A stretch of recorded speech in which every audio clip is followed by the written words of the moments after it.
Shalom saudara-saudara yang dikasihi oleh Tuhan. Tuhan menyatakan kasih karunia-Nya yang berlimpah-limpah, agar kita boleh bermegah bukan kepada keberadaan kita, tetapi kepada kasih karunia Allah itu. Sehingga nama Tuhan dipermuliakan dan hidup kita penuh sukacita karena pengharapan yang sejati yang Tuhan berikan di dalam kasih karunia-Nya. Salam jumpa dalam program Tuhan adalah Gembalaku.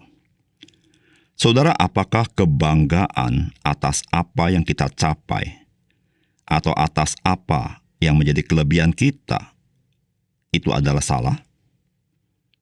Saudara, tidak dapat disangkali bahwa antara kebanggaan dan kesombongan itu bedanya sangat tipis, bukan? Seseorang bisa beralih dari rasa bangga masuk ke dalam kesombongan. Saudara, di manakah batasannya? Di dalam kebanggaan kita tersebut, apakah kita masih sadar bahwa semua itu ada pemberian kasih karunia Tuhan bagi kita, sehingga kita membanggakan bukan prestasi kita, bukan kelebihan kita, tetapi kita membanggakan betapa limpah kasih karunia Tuhan bagi kita. Ingatlah, dalam setiap aspek dan kejadian dalam kehidupan kita, ada kasih karunia Tuhan yang menyelimuti kita.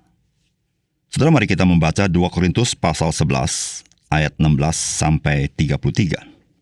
Kuulangi lagi, jangan hendaknya ada orang yang menganggap aku bodoh. Dan jika kamu juga menganggap demikian, terimalah aku sebagai orang bodoh supaya aku pun boleh bermegah sedikit. Apa yang aku katakan, aku mengatakannya bukan sebagai seorang yang berkata menurut firman Tuhan, melainkan sebagai orang bodoh yang berkeyakinan bahwa ia boleh bermegah.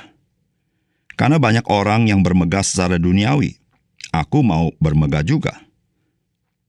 Sebab kamu suka sabar terhadap orang yang bodoh, karena kamu begitu bijaksana. Karena kamu sabar jika orang memperhambakan kamu, jika orang menghisap kamu, jika orang menguasai kamu, jika orang berlaku angkuh terhadap kamu, jika orang menampar kamu. Dengan sangat malu aku harus mengakui bahwa dalam hal semacam itu, kami terlalu lemah. Tetapi jika orang-orang lain berani membanggakan sesuatu, maka aku berkata dalam kebodohan, berani juga. Apakah mereka orang Ibrani? Aku juga orang Ibrani. Apakah mereka orang Israel? Aku juga orang Israel. Apakah mereka keturunan Abraham? Aku juga keturunan Abraham. Apakah mereka pelayan Kristus? Aku berkata seperti orang gila. Aku lebih lagi. Aku lebih banyak berjerih lelah, lebih sering dalam penjara, didera di luar batas, kerap kali dalam bahaya maut. 5 kali aku disesah orang Yahudi, setiap kali 40 kurang 1 pukulan. 3 kali aku didera. 1 kali aku dilempari dengan batu. 3 kali mengalami karam kapal. Sehari semalam aku terkatung-katung di tengah laut. Dalam perjalananku, aku sering diancam bahaya banjir dan bahaya penyamun. Bahaya dari pihak orang-orang Yahudi dan dari pihak orang-orang bukan Yahudi. Bahaya di kota, bahaya di padang gurun, bahaya di tengah laut, dan bahaya dari pihak saudara-saudara palsu. Aku banyak berjerih lelah dan bekerja berat. Kerap kali aku tidak tidur, aku lapar dan dahaga. Kerap kali aku berpuasa, kedinginan dan tanpa pakaian. Dan dengan tidak menyebut banyak hal lain lagi, urusanku sehari-hari, yaitu untuk memelihara semua jemaat-jemaat. Jika ada orang merasa lemah, tidakkah aku turut merasa lemah?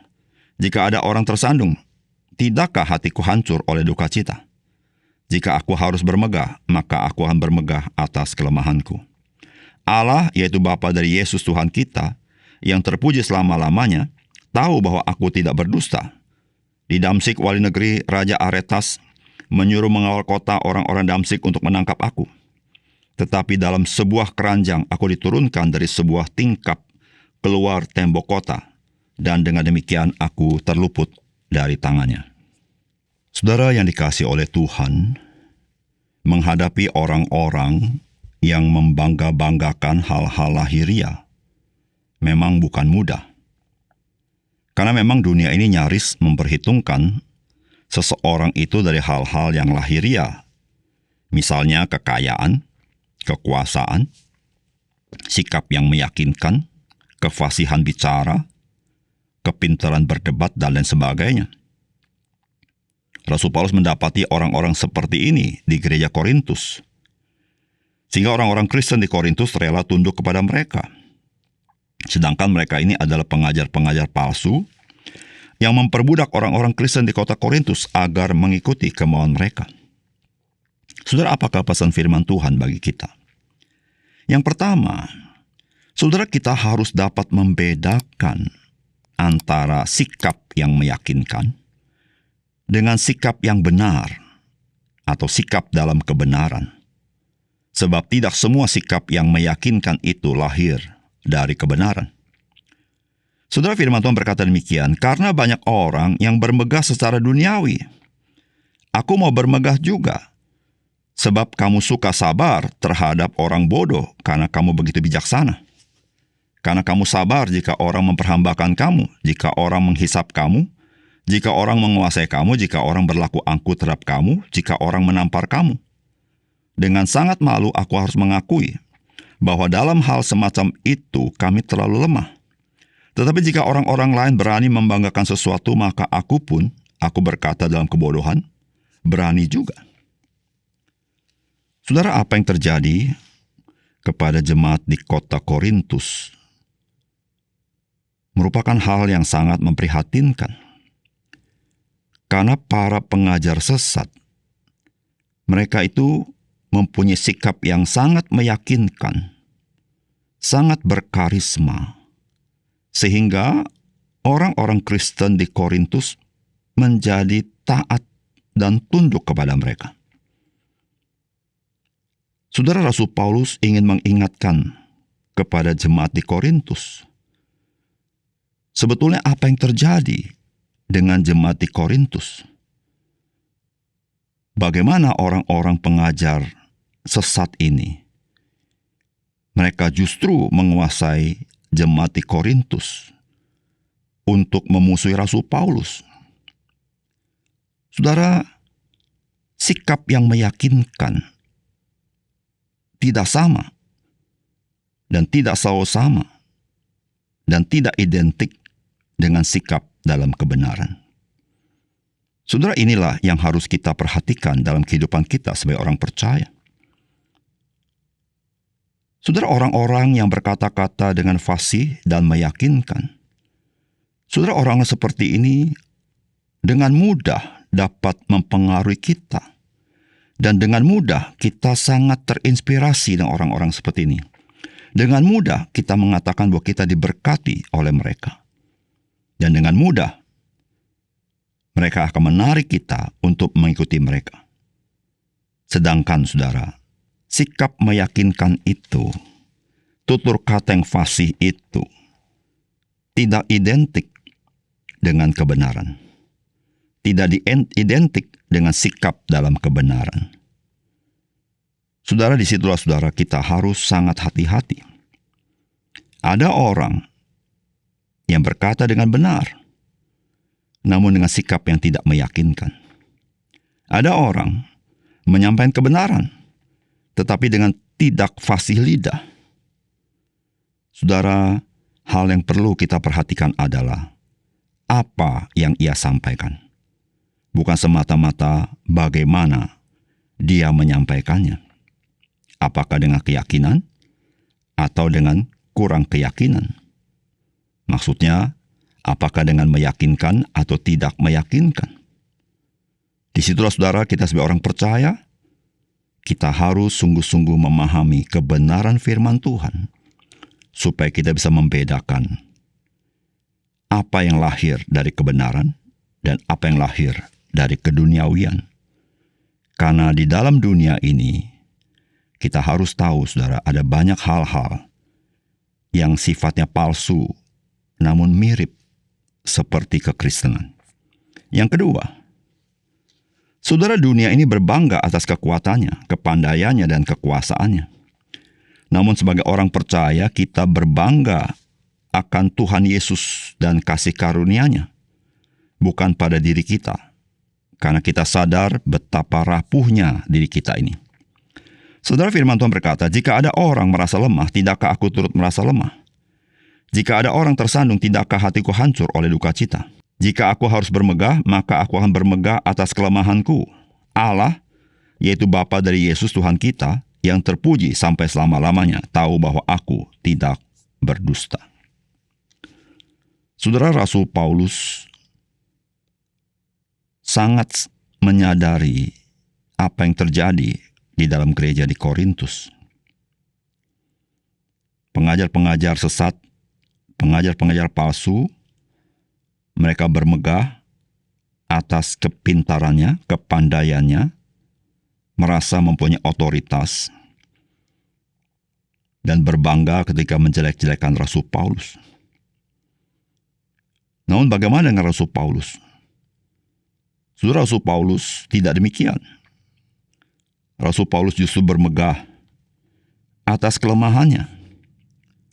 Bukan dia suka dengan kelemahan itu, tetapi dia bermegah atas kelemahannya karena melaluinya dia mengalami kasih karunia Tuhan, mengalami pertolongan Tuhan, mengalami kekuatan Tuhan, kuasa Tuhan, dan seluruh pelayanannya yang begitu berpengaruh.